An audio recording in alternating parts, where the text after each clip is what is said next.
Pemirsa, dugaan pelanggaran etika Presiden mewarnai sidang gugatan Pilpres 2024. Hakim Konstitusi Arief Hidayat mengusulkan pembentukan Mahkamah Etika Nasional untuk menghindari penyimpangan etika dalam penyelenggaraan negara, khususnya mencegah cawe-cawe presiden terulang dalam pemilu berikutnya.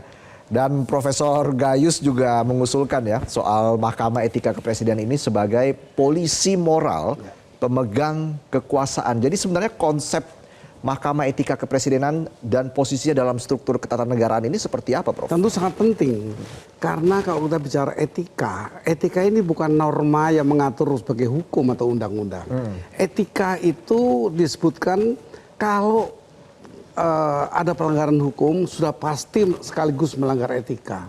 Tetapi melanggar etika belum tentu melanggar hukum. Kenapa? Karena hukum ini memang dibentuk. Ya. Sementara etika itu berlaku luas dan lebih bersifat alami. Publik, masyarakat terpelajar terutama sudah mengenal itu, apa itu etika, apa itu moral.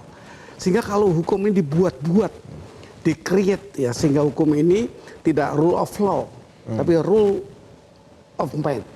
Bahkan lebih parah, rule of man by using law. Ini masih kata Pak Jimli juga di bukunya.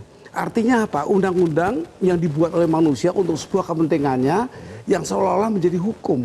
Nah, saya juga bisa mengatakan bahwa sebenarnya kalau kita bicara istana, istana itu kerap kali menerbitkan perpu. Yeah. Perpu ini undang-undang.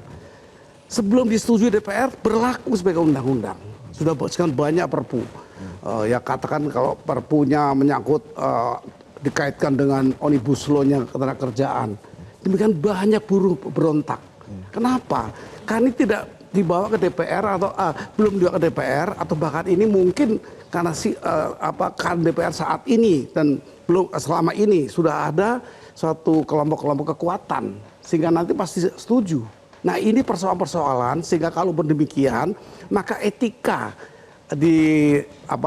dibentuk dalam satu mahkamah akan bisa menyelesaikan dengan baik. Oke. Itu bagian dari hukum dan etik. Jadi bagi saya etik pun bagi dua. Kenapa tadi disebut per lembaga? Yeah. MPR DPR sudah punya MD3.